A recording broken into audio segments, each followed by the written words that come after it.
People said I'm not a real man cause I refused to raise my ex's kid, that's why she cheated with Randos. But somehow I need to man up and not be heartless. I, 27 male, was with my ex for 4.5 years, and we had our son, 6, together. We broke up when he was 2 after I learned she'd cheated on me and the baby she was carrying might not be mine. When her daughter was born, we did a DNA test for both kids.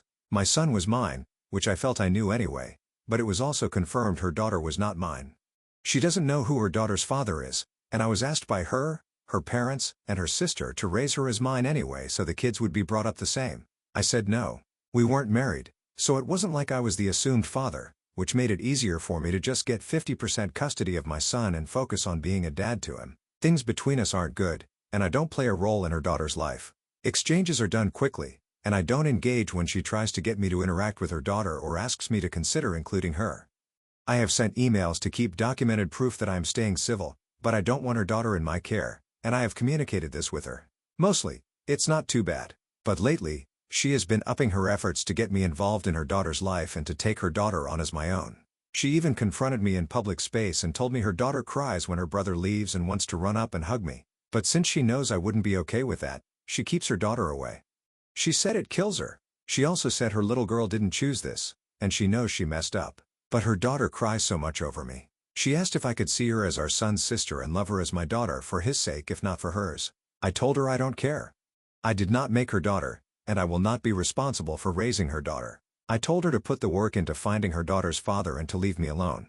Her sister DM'd me on social media and asked how I could be a dad and so heartless about an innocent kid. Then her friend did the same with a more strongly worded DM that accused me of being misogynistic and claimed I wouldn't act like this if she had another son. Which isn't true at all, but she sure acted like it was. Am I the asshole? Now for the top comments. Yes, you are. Clearly, you are not the bigger man and are teaching your child to be a petty man in the process. No wonder your wife cheated on you. You're not a man. She wasn't my wife, and she's the one who chose to sleep around so much she doesn't know the father. If I'm such a little man, then sure, she should look for a real man to be her daughter's father. She knows who the dad is. He either ghosted when she became pregnant so he's not a fallback option or he's not stable or both. She cheated with more than one guy, and these were one-night hookups.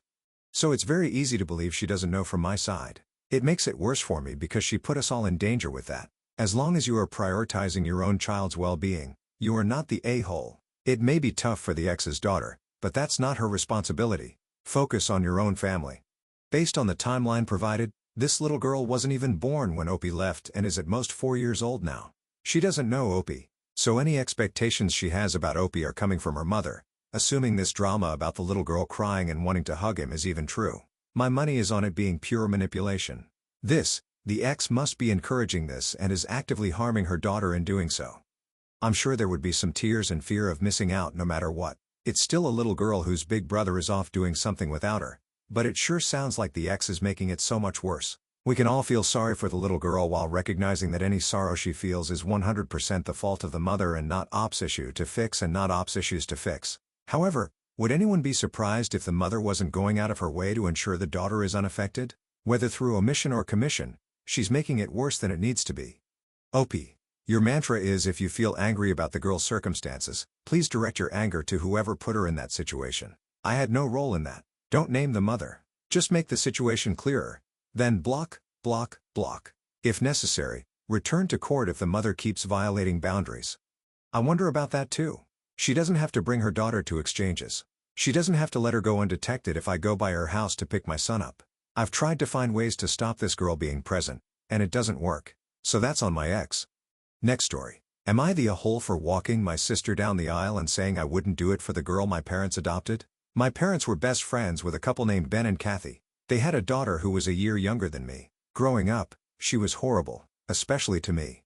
She'd steal my stuff, embarrass me in school, and bully me. In middle school, she passed around a photo of me as a toddler where I had no clothes on. She told everyone I wet the bed until I was 8. It turned out it was due to an undiagnosed kidney condition. She also tried to make me out to be a creep who was spying on girls changing. It wasn't true. It turned out to be her boyfriend at the time. But she said she saw me when some of the girls complained about feeling eyes on them. Ben and Kathy died when she was 15, and my parents adopted her and finished raising her. My sister and I were so angry at them. They knew what she was like, but they said she was family.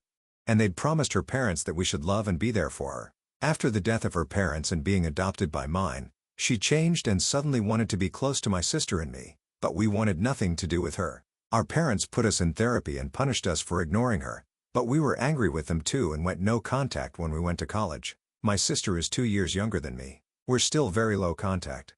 My sister got married a few weeks ago, didn't even invite our parents for this girl, and I walked her down the aisle. At a family party over the weekend, it was talked about. Our extended family found it sweet. Then the girl said something about doing it for both sisters, and I said no way I would ever do it for her. She looked hurt, and my parents told me I was the one who couldn't let a child grow up and change how she was. I said she tried to get me in big trouble without spying on girls changing. I said that kind of thing can ruin people. I also told them they chose someone who was never family over their actual kids. My sister backed me up. They said I didn't have to act like it was outrageous that I wouldn't walk this girl down the aisle too. And they said she's my sister, whether I like it or not. Am I the a-hole? Not the a-hole. Stop engaging with all of them for peace of mind. Stop trying to explain. The answer ends at no. Why can't Op's dad walk her down the aisle? Why is this even an issue? Op's parents are just trying to start some drama. Agreed on both fronts, not the a-hole and don't engage. She may be your adopted sister, but she's also your bully, and that outweighs any familial relationship. Do your parents not care how this girl treated you? Sure, people can change, but scars from bullying never go away. Your adopted sister is going to have to live with the guilt and accept that you want nothing to do with her. The person walking down the aisle chooses who accompanies them, but one can also decline to do so. Stay low contact with your parents and adoptive sister. Actions have consequences, not the a-hole. They never acted like they cared. They put me at risk of being accused of even worse, and who knows why she didn't. But I feel so lucky because they didn't protect me from that. Heck, they knew she was putting me through hell and acting like she was still my family. As someone else with an abusive adopted sibling, I didn't even tell my brother. It was a small affair, so I just prayed he didn't come by my parents' house because that's where we hosted the reception. I don't even let my toddler near my brother on the off chance he's around. Your parents didn't get the message when they were left out of their daughter's wedding? Also, this girl only said that you get a reaction and cause trouble. She fully knows you'd never do that. She's playing your parents for suckers. Nope. They still hope we'll reconcile one day. Maybe my sister will. She didn't deal with us much. But me?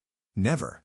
Next story. Am I the a-hole for telling my dad I'm not cutting off my grandma for not treating my stepsister the same as me? My dad and grandma have been fighting a lot since he got married 5 years ago. Grandma knows that dad has poured way more energy into his stepdaughter, 16, than me, 17, and she tried to warn him that it was pushing me away. Dad would get defensive and say I needed to adjust to sharing him, and look, I get a mom out of it, like my stepsister got a dad out of it. She told him I was being left out and that it wasn't his wife's job to make up for him focusing on his stepdaughter. It was on him to be a father to his son. My dad called her an interfering old bat and told her to buzz off. I backed my grandma up during one of their fights, and he accused her of putting it in my head, but I went to her about it, not the other way around. In retaliation, my grandma spoiled me and showered me with love and affection, and she doesn't do anything for my stepsister. This made my dad and his wife super mad. They said we should be treated equally or neither gets anything. My grandma wrote out what I got for Christmas the year before they got married, the year they got married, and the year after they got married, and what my sister got. She showed them the disparity in what they got me versus her and showed that she had previously treated us both the same with gifts and stuff, but not more. My stepsister is upset and hurt because she has no grandparents and wanted my grandma to accept her. I should probably feel bad about that, but I don't. She got my dad. So I'm glad grandma is loyal to me and not some new girl in our lives. It's not her fault, but I don't consider her family. I wish she and her mom would go away again so I could have a good relationship with my dad.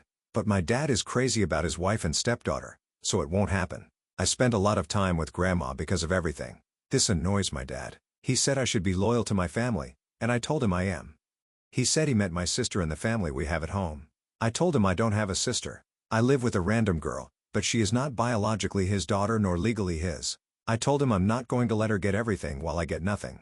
He said I had a better life than her before their marriage, so I can't accept that she needs extra. And I told him no. I said he picked her over me, and I wouldn't forget it. Dad found out grandma got me a ton of stuff for Christmas, and I told him I'm going to her house this year. He told me I'm going to get showered in gifts and not cut off the woman who got her own granddaughter nothing for Christmas.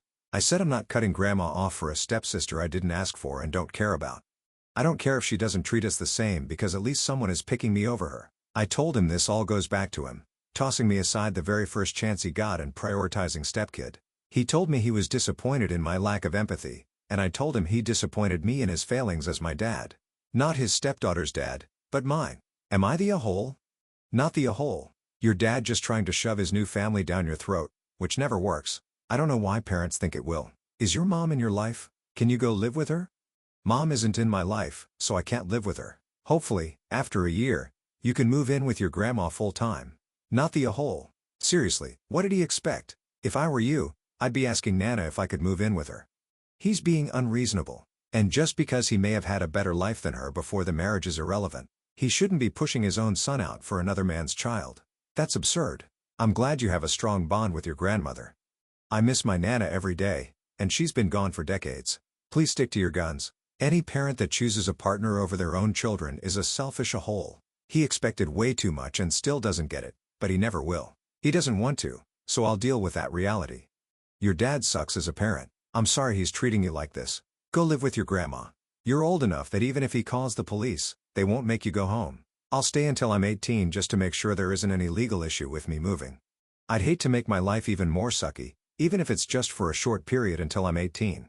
Last story. Am I the a-hole for evicting my sister from my house before she claimed squatters' rights? My mother passed away in 2016. She had stage 4 lung cancer among other health issues.